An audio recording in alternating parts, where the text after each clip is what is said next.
Hare Krishna. Welcome back to Bhagavad Gita study class. आज हमारा chapter 2 shloka number 40। हम लोग 40 श्लोका तक आ चुके हैं आप लोगों की कृपा से। Thank you so much. Let's start with our Mangalacharan. गुरु प्रणाम मंत्र। इस गुरु की याद करके बिना कोई काम हमें स्टार्ट नहीं करना चाहिए, राइट? Let's start. ॐ अज्ञानतिमिरन्धस्य ज्ञानञ्जनशलाकया चक्षुरुन्मीलितं येन तस्मै श्रीगुरवे नमः। श्रीचैतन्यमनोभीष्टं स्थापितं येन भूतले स्वयं रूपा कदा मह्यं ददाति स्वपदान्तिकम्।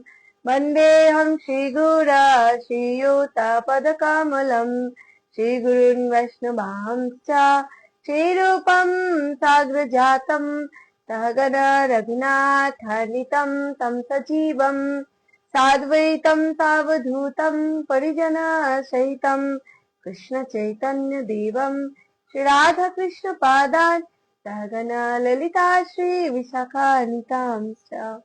हरि बोल। आज हमारे चैप्टर 2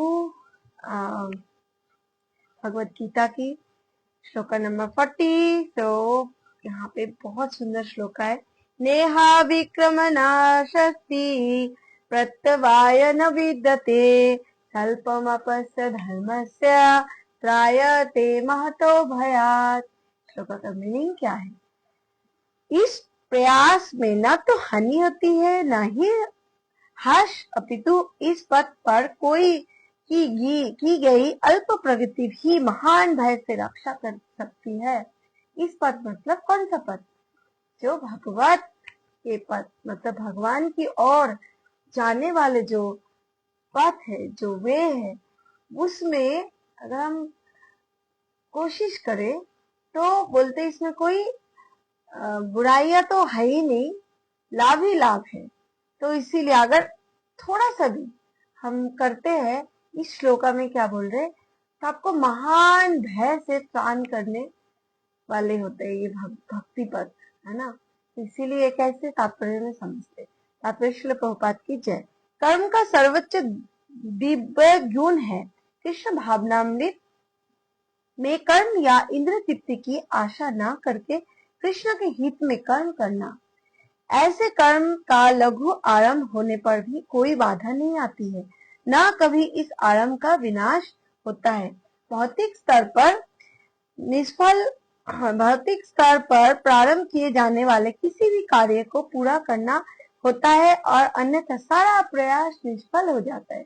भौतिक स्तर पर अगर कोई भी कर्म हम लोग करते हैं तो हो सकते हैं, जैसे कि अभी हम पढ़ते पढ़ते हो सके, जैसे हम लोग क्लास 10th में है, बोर्ड एग्जाम है, कोई भी कारणवश हमें ये हमारा शरीर छूट जाता है, राइट?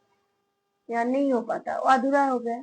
तो नेक्स्ट जन्म में क्या हम 10th की उस मतलब उस जो जहां पे हम छोड़े थे वहां से स्टार्ट कर सकते हैं? नो ना। हमें कहाँ से स्टार्ट करना होता है? अगेन मातृगर्भ से, छोटे से बच्चे से, फिर इन्फेंट, ULKG, UKG 1 2 3 4, देन हम 10th पे आएंगे, राइट?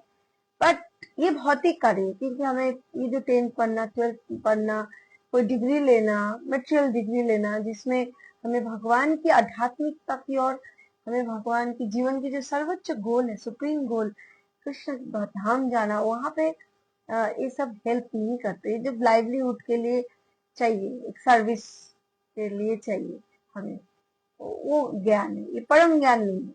तो इसीलिए बोला जाता कि फिर से वहीं से स्टार्ट करना पड़ेगा। अगर पुनर्जन्म हो जाए तो होगा ही पुनर्जन्म, क्योंकि हमें ऑलरेडी वी हैव प्रूव्ड, भगवान ने बोल दिया, राइट? तो पॉइंट इज दैट जो आध्यात्मिक कार्य जो है, अगर कोई भी इस जन्म में थोड़ा सा भी भगवान की भक्ति करने का प्रयास किया, जो भी उन प्रयासों के द्वारा उसको जो भी फल मिला, तो फल तो एक्चुअली हमें भगवान की प्रसन्नता के लिए करते हैं, तो हम देखेंगे कर्म की, वो तो फल नहीं मिलना चाहिए हमें, तो बिल्कुल सिर्फ भगवान की कार्य को ही बोलते हैं। कोई कर्म फल नहीं मिलता, और पुण्य पाप नहीं होता, सिर्फ अकर्म होता है, जो सिर्फ भगवान की प्रसन्नता के लिए कर्म जो हमें भगवान की धाम की ओर ले जाते हैं। तो जो भी हमें पाप या पुण्य, जो भी पुण्य हम करते हैं, तो जो हमारा अकाउंट होता है, जितना हम भरते हैं, अगले जन्म में हमें ऐसा नहीं कि बिल्कुल अकाउंट खाली मिलेगा, बिल्कुल हम फिर से जीरो से फिर से पुण्य करें और फिर से हमारा शुरू हो जाए।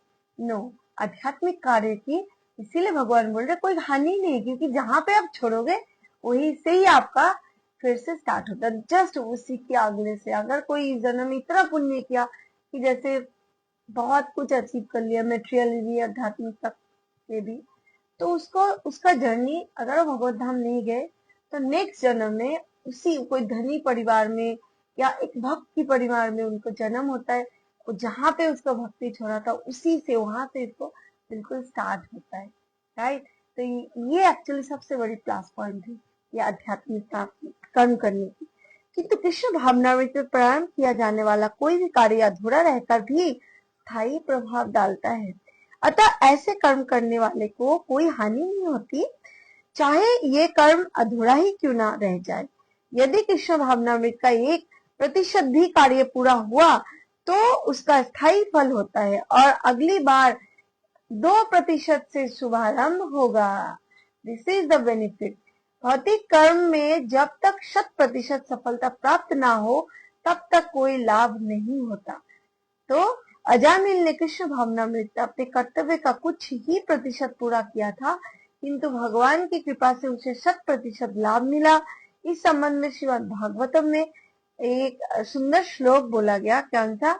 त्यक्ता सधर्मम चरणाम्बुजम हरे भजन्य पक्यहात ततो यदि यत्र कवावधमभिद्रवुष्या किम को वार्थ आपोक्त भजताम सधर्मतः।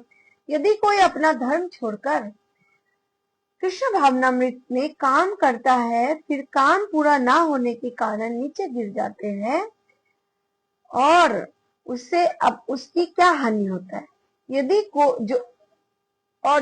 कोई अपने भौतिक कार्य को पूरा करता है तो इससे उसके क्या लाभ होगा। अथवा जैसा कि ईसाई कहते हैं, यदि कोई अपनी शाश्वत आत्मा को खोकर संपूर्ण जगत को पा ले तो मनुष्य को इससे क्या लाभ होगा। इसलिए हमें भौतिक कार्य तथा उनके फल शरीर के साथ ही समाप्त हो जाते, जैसे मैंने अभी बता दिया। किंतु कृष्ण भावनामृत में किए गए कार्य मनुष्य को इस शरीर के विनष्ट होने पर भी पुनः कृष्ण भावनामृत तक ले जाते हैं। कम से कम इतना तो निश्चित है कि अगले जन्म में उसे सुसंस्कृत ब्राह्मण परिवार में या धनिक मानी कुल में मनुष्य का शरीर प्राप्त हो सकेगा, जिससे उसे भविष्य में ऊपर उठने का अवसर प्राप्त हो सकेगा। कृष्ण भावनामृत में संपन्न कार्य का यही अनुपम गुण है। तो अभी हम जिसको एक्चुअली जो इसमें हम प्रैक्टिकली ये सीख सकते हैं, जो हम देखते हैं चारों तरफ, अगर कोई भी बहुत ही धनी परिवार में है, बहुत उनकी लाइफस्टाइल बहुत लेविश है, फिर भी वो भक्त है ना, तो ये समझ लेना चाहिए वो पूर्व जन्म में बहुत सारा सुख किया, बहुत सारा पुण्य कर्म कर चुका है, दैट्स वाई उसको इस जन्म में मिला है। अगर हमें इस जन्म में जो हम क्या करते हैं ना कि मेरे पास ये नहीं है उसके पास है क्यों, हम ईर्ष्या आ जाते हैं हमारे अंदर। तो शास्त्र के अनुसार हमें अगर ये क्लियर हो गया ना कि वो उसके पूर्व पहले तो बहुत कार्य किया था, तब तो हमने देखा नहीं, अभी उसका ऐश्वर्य, उसका धनी, उसका अच्छा गुण देख के हमें ईर्ष्या होना चाहिए? कभी नहीं, क्योंकि वो भगवान के लिए पहले जो कर चुके हैं, हमने तो उसका जर्नी देखा नहीं, कितना कष्ट करके वो उसको अचीव किया है, राइट। तो अगर हमें भी हमारे लाइफ में कुछ भी चाहिए तो दूसरे से द्वेष, हिंसा, अहिंसा और जलन, जेलसी, एनवी ये सब ना करके रादर हम अपना ही कर्मों में फोकस करें कि मैं अपने आप को कैसे इस भगवत पथ पे अग्रसर हो सकते हैं स्पिरिचुअल जर्नी में, और मेरा कितना एडवांसमेंट हो सकता है, स्पिरिचुअली हो, मेटेरियली हो, कुछ भी हो, अपने आप को सुधार करते करते एक्चुअली हमारा कब टाइम निकल जाता है हमें पता ही नहीं चलता। पता ही नहीं चलता। जैसे मेरे भी तब लगभग 40s में आ गई, पता ही नहीं चला कि मैंने क्या ही किया लाइफ में। इट इज रियली, सब बोलते हैं ना पता ही नहीं चलता, समय ऐसे यूं निकल जाते, रियली पता नहीं चलता। इसीलिए दूसरों के ऊपर ध्यान ना देके रादर अपने आप में फोकस करते हैं, क्योंकि सबकी जर्नी अलग अलग है। We are all individual soul, कोई किसी के साथ नहीं आया, कोई किसी के साथ जाएगा भी नहीं। तो बीच में ये दो पल की मुलाकातों में क्यों हम फिर द्वेष करें, हिंसा करें, क्यों हम उसके साथ ऐसे सोचे कि ये मेरे दुश्मन है, मुझे अच्छा नहीं लगता, मैं उसको पसंद नहीं है, क्यों करें? ये एक्चुअली नहीं करना चाहिए, मुझे जितना लगता है, राइट। नेक्स्ट श्लोका। व्यावसायित्मिका बुद्धि रेके हो कुरुनंदना बहुशाखा हनंताश्च बुद्धि आय व्यवसायिनम। अब जो इस मार्ग पर चलते हैं वे प्रयोजन में दृढ़ रहते हैं और उनका लक्ष्य भी एक होता है। हे कुरुनंदन, जो दृढ़ प्रतिज्ञ नहीं होते है उनकी बुद्धि अनेक शाखाओं में विभक्त रहती है। जो यहाँ पे एक्चुअली वो एक जोक्स नहीं आता कि भगवान को, जैसे कि हिंदू है और एक मुसलमान, जो क्या करते ना, क्या बोलते,